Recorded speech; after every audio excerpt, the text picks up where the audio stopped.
Hi, hello everybody. I'm Mya Trujillo, a multimedia reporter here at the Washington Informer.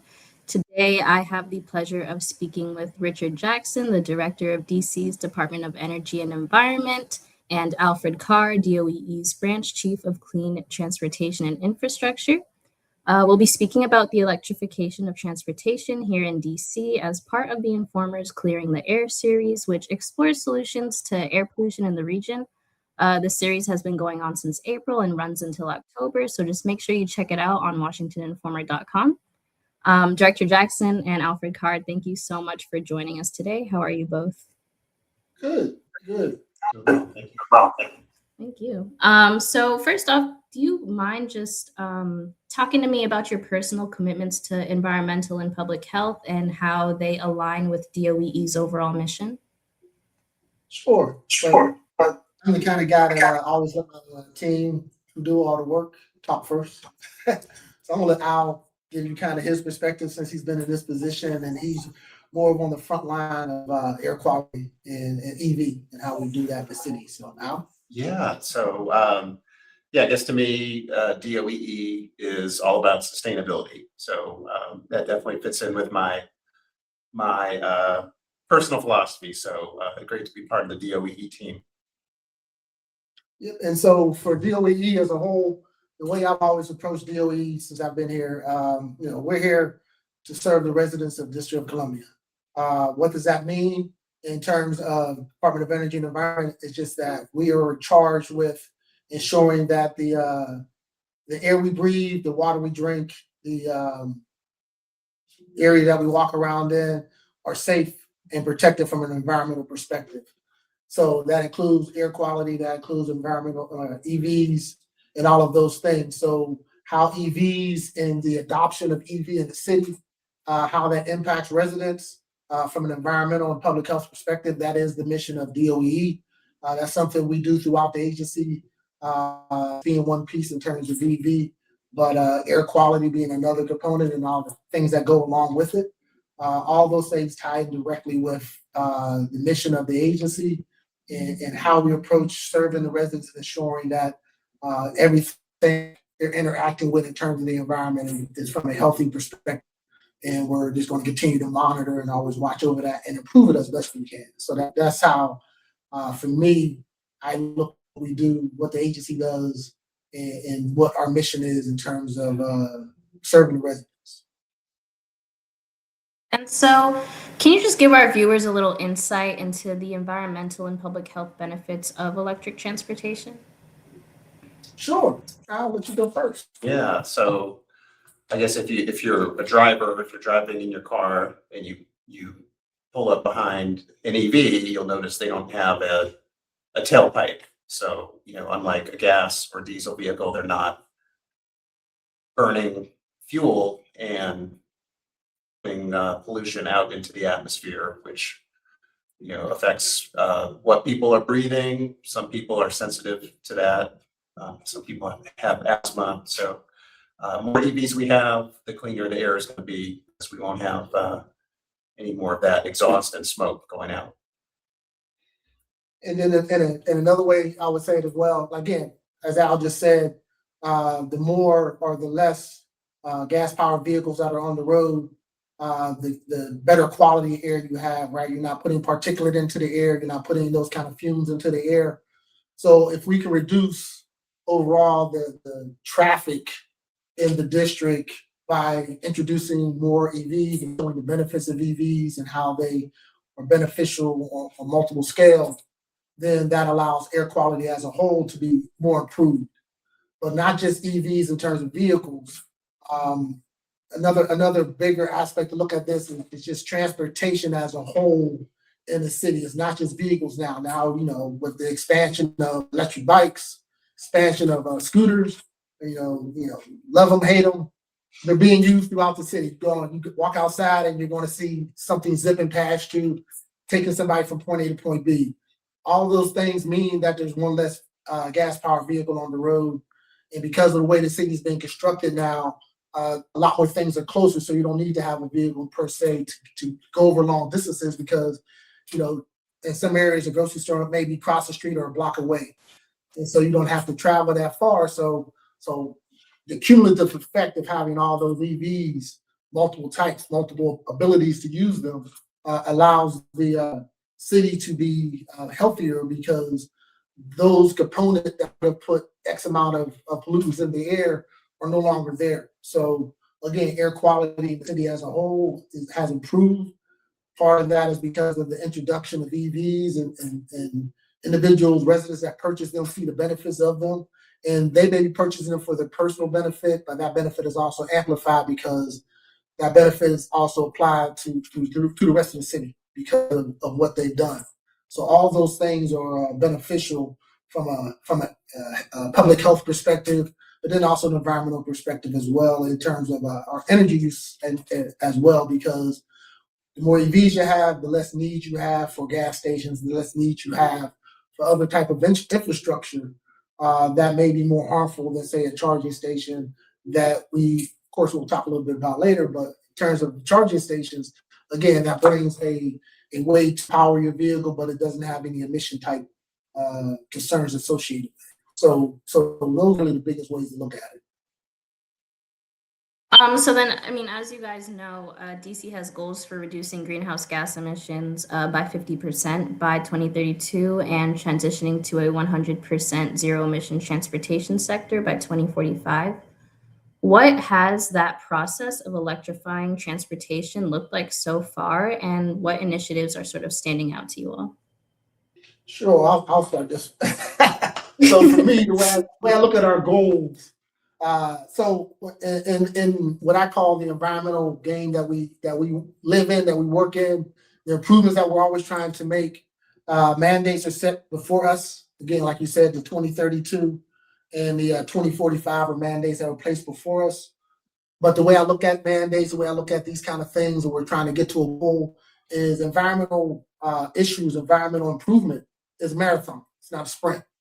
Things just don't happen immediately because it involves so many different things, so many different variables come into play to make that progress known. So although we have these goals, we're going to always strive towards these goals, the 50% and the 100%.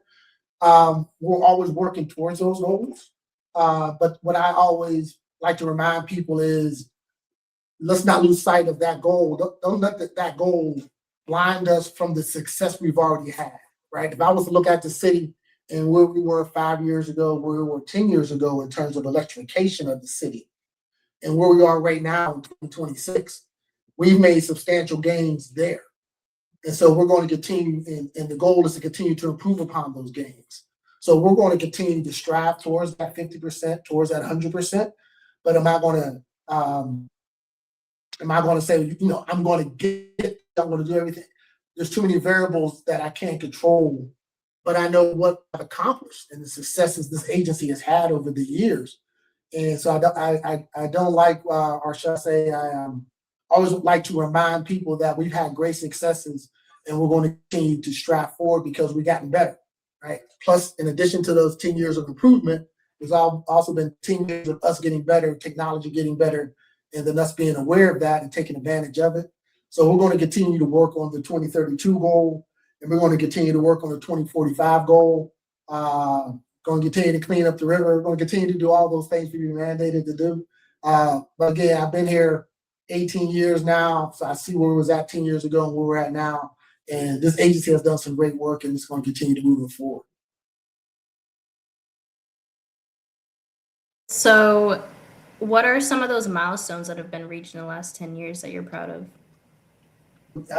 We got the numbers. Yeah, we're getting there. So a couple of bright spots. And for about the last year, DC has been among the top 4 states for newly registered electric vehicles, along up with California, Colorado, Washington State. So that is nice to see. People are embracing EVs, and we're getting there slowly but surely. And we're currently at about 5% of all registered vehicles are electric, which is tremendous progress compared to where we were just a few years ago. How has that played in, if you have any numbers on how has that played in reducing emissions? Yeah, a definite reduction. I don't have specifics on that, but I guess, if you're out walking or biking on the street or even driving, you can appreciate, not having a tailpipe exhaust driving past you or in front of you. So what I would say, my is part of that question really is the air quality type question. So from an air quality perspective, and if you're looking at a lot of the air quality issues, right? We have a air quality network throughout the city that is tied into EPA. So looking at that network, we know we've seen an improvement in air quality.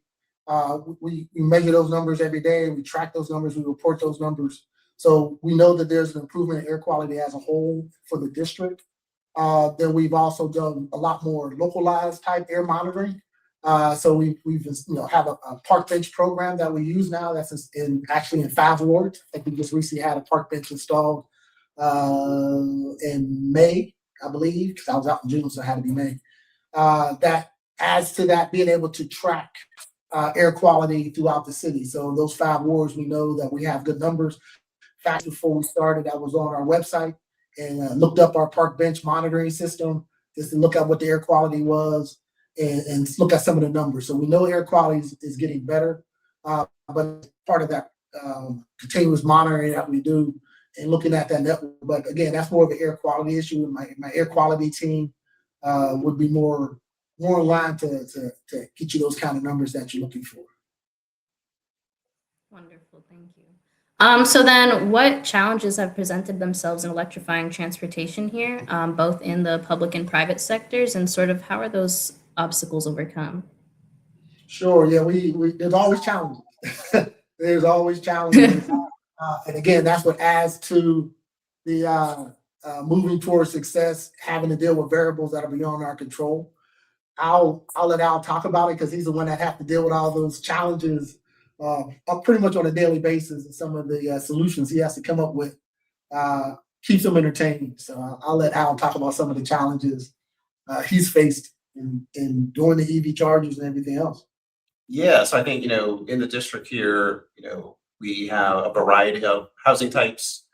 A lot of people live in multifamily. A lot of people live in a place where they have to park on the street. So, that can be a challenge of, where am I going to charge my electric vehicle? That can be a barrier to folks being able to switch to an EV if they don't have a place to charge. And then on the public charger front, sometimes when we're putting in public chargers, we have to do a utility upgrade, and that can be expensive and time consuming, and can take time to work through. So those are some of the challenges, and over time we've come up with different ways to address them, help us get closer to the goal.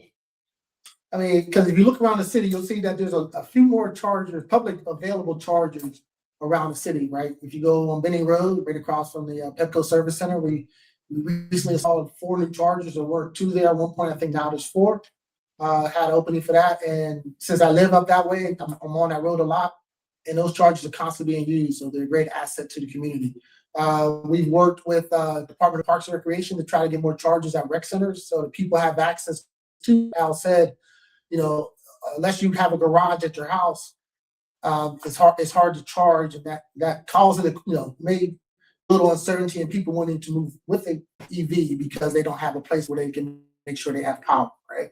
If we can put them curbside, we can put them in places that people frequent or is near where they live, they may be more comfortable knowing that they have access to power and they can charge the vehicle. So we're definitely continuing to work with, like I said, Department of General Services, Department of Park and Recreations, working with Department of Transportation as well, getting chargers installed curbside, and just looking at different ways, working with our sister agencies on how we can make more chargers available, because the more residents see chargers are out there, the more residents see that they have access reasonably close to them to charge their vehicles in a fairly uncomplicated way, then that's gonna probably change their opinion and allow them to say, you know what, I can own an EV here in DC, and I don't have to worry about making sure I have power. I can charge anytime I want to, and it takes a little bit of that anxiety out of having an EV in the city, knowing that there is power. Maybe not at your step because you don't have a garage, but maybe a block down, they could stop there, walk home or go for a walk and come back and get their vehicle in about an hour or two and be fully charged and park in front of their house. So making it available, that's what our goal is. But as Al said, the biggest challenge is doing it curbside, doing it in those kind of places requires upgrades. It requires funding. We provide some of that funding through our grant program. We getting grants through the federal government. And then again, between getting us funding and then working with the electric company to utilities to get the infrastructure in place to allow that to be used, those are the challenges that we face. It's more administrative and bureaucratic in terms of getting those established and getting them set up in a reasonable timeline. That's the challenge, but we've gotten better. We've had the first couple where we had a learning curve, but I think the learning curve has gotten better. And so again, chargers are much more available to individuals, and I see that driving around more, getting other larger companies, getting apartment buildings involved so that they're installing chargers in their parking garages, and it's having those conversations, and they see the benefit of offering that service to their to the renters, having that service available to them again as to the value or the people wanting to live there because I have access to chargers. Again, that's a win-win on both sides in those kind of instances. So having those conversations with property owners and those kind of things, that's to our advantage, of being able to help them achieve their goals is another area that we work on, and Al's team work on having those conversations with the general public and developers. So then when it comes to things like private transportation, how do we make sure sustainable solutions like EVs are affordable for all communities across the region? So when it comes to private vehicles, are you talking about bus companies or large? Nah, like people's personal vehicles. So in terms of personal vehicles and them seeing the advantage of having an EV versus say a gas vehicle, I think one of the biggest things is overcoming that anxiety of not being able to charge a vehicle. When I talk to people, when I travel over the road, right, if I'm going from here, to visit my parents back in Pennsylvania, something like that, right? If it's a 400-mile trip and I'm looking at my car, if I got a gas vehicle, I can do 400 miles. It's not a problem, right? If you can gas up on the other side and get back, I'm good. People used to think when they had EVs, well, that range is not there.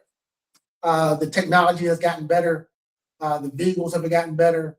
And the availability of having charging stations throughout that route now has lowered that anxiety level for people. So they feel that they have access now to power, which allows them to be more comfortable having to travel if they need to go. Even if you're driving from DC to Baltimore, it's no longer, okay, I want to go to Baltimore, and I could probably find power in Baltimore and charge up someplace. Instead of having that thought, now they don't even really think about being able to charge, because they know there's charging ports or charging can be available throughout the trip, no matter how they want to go from DC to Baltimore. They can always find someplace to charge at relatively conveniently. It's not a chore where they have to look, I got 30 minutes to go over to this charging station or that charging. It's much more readily available because of businesses that have bought into providing chargers in their parking lots for some of the, if you're in a mall or something, they have access now. And so there's different ways so it just lowers that anxiety for a lot of people that I think they're more comfortable buying the EV because they know that they can get from point A to point B relatively uninterrupted. And that makes a big difference. That's really a big difference. And I'll talk about some of the other benefits that we provided, that the city provides in terms of EVs, or if you want to purchase EV, how we can help residents with that. But part of that is just lowering that anxiety. So, the district has some great incentives for EV owners, EV buyers. So one thing that's offered is a reduced excise tax. So, when you buy a new vehicle, you pay an excise or sales tax. If you buy a non-EV, you're going to pay up to 11% based on the weight. But if you buy an EV, it's only up to 3%. So that's a break right there on the purchase of a vehicle. And then once you own it, there's a reduced registration fee. So for non-EVs, registration fees start at $72, and they go up based on weight. But for an EV, it starts at $40 for the first 2 years, and then after that, you can subtract 1,000 pounds for the smaller EVs, and then finally, if you own an EV and you want to install an EV charger, there's a rebate. So it's a tax credit. If you purchase and install an EV charger at your home, you can get 50% of the cost back when you at tax time through this rebate up to $1,000. DC Council just renewed that provision for an additional 9 years. And we're trying to get the word out because there are a lot of people who we think can benefit from that. And so, emissions from mobile sources and transported pollution from upwind states are some of the primary sources of ozone pollution in DC, which, means electrifying transportation really would help a great deal in preserving the air quality here. So, and I think it's 90% of our pollution comes from outside of city lines. So given that, how can leaders across the DMV as a whole work together to advance sustainable solutions and preserve environmental and public health? Sure. So you're absolutely right that a lot of the air quality issues or challenges we have here in the city is not generated in the city; it's generated from the surrounding area. When air is not static, air moves everywhere. That's one of the beauty of air. It doesn't stay stationary. It's always moving. And so for that reason, DC is part of several different regional organizations. The primary one being the Ozone Transportation Commission. So this is a commission that involves states, DC, Maryland, Virginia, pretty much all the way up the East Coast to Maine. All these states are involved in this commission, kind of working together to find ways to lower emissions that directly affect ozone and that impact that it has on each of our states. But we work together, and we have this commission that's been established, been around for decades. That's one of the ways that we're able to come together as a region and have the voices be heard in Congress on ways to work together to reduce emissions, mainly in some of the more industrialized states that produce a lot of emissions. How we can all work together, because what they produce, say in Pennsylvania, what's the impact here in DC? So having that direct conversation, or being able to have that conversation directly with DC, with Pennsylvania, is very helpful. The same with New York, New Jersey, and all Connecticut and all those other states. So that's one of the biggest drivers we've had. We've been a member of that organization for quite some time. It's had impact because drafting, bringing information together, and kind of coming up with agreements between states within the region has helped lower ozone across the region. Having EPA, especially Region 3, since that's the region we're all in, having them being a part of that conversation as well allows us to all speak with one voice, review all the data, and work toward a common goal, which is lowering that impact, because it does have, DC doesn't have a large industrial footprint, but the impact from Maryland, Virginia, Pennsylvania, West Virginia, all of that has an impact on us. So having those conversations with the state is how we are able to affect or reduce that impact that what they do have on DC itself. And then there's a couple other organizations that we're a part of as well. Regional, I think it's called REIC. That's another regional group that we're joining. But DC is involved in a lot of different regional organizations, because the problem you just mentioned is the same problem like what we discussed here in DC about being impacted from other states. West Virginia is saying that same thing about the states above them. New York saying that same thing about states above them. So we're all, again, tied in together. But it was recognized that we all have to come together. Otherwise, the problem's not going to get resolved. And I think my last question is just, what do you both hope to see in the future regarding renewable electricity and sustainable solutions in DC? Well, for me, I think what I'm looking forward to see is, where we're at. And, this is 2026. That's 6 years to get to 2032. Where we're going to be at? I think we're going to be in a much better place. I don't know what that place looks like, but I know the work that Al and his team does and the improvements that they've made and conversations we're having definitely is going to have an impact on walking through neighborhoods and actually seeing chargers, walking through neighborhoods and seeing many more EVs because it's more beneficial, again, because it's more convenient. We're having those, I should say, not me, Al and his team are having those conversations, and they're having an impact. And one thing I know is that when businesses, when developers, when they see that there's a benefit for them, they buy into it more. And once they buy into it more, you're going to see results from that. And so we maintain a good relationship with them, not telling them they have to do it, but once they discover that it's good for their business, they want to do it. So the relationships that Al and his team keep on working on, I think in 6 years we'll be in a much, much better place, a much different place. Again, what it looks like, I don't know, but I'm waiting to see what it does look like. But Al? Yeah, so yeah, I'm optimistic that we're going to see people continuing to embrace EVs, and I think we're going to see a lot more public charging infrastructure throughout the district in the coming weeks, months, and years. And very excited also about a multifamily EV charging rebate program we're launching possibly as soon as next month. So you'll see apartment buildings, condos, co-ops getting the funding and the technical assistance they need to be able to do those retrofits, put in the chargers, and support their resident want to go EV. Thank you both so much for that. Is there anything else either of you would like to mention? No, I just appreciate you taking the time for us to have this little meeting and to have this discussion, because I think it's an important topic. I think a topic that's not discussed enough. A lot of the work when it comes to EVs and charging as a whole kind of goes under the radar unless you're really looking for it. So I think what you're bringing attention to is very, very useful and very helpful to the residents of DC. So I want to thank you for what you're doing, because I think it's very insightful, and getting that word out there is what we need individuals like yourself to do, is get that word out there so that people know the advantages, know how they can help.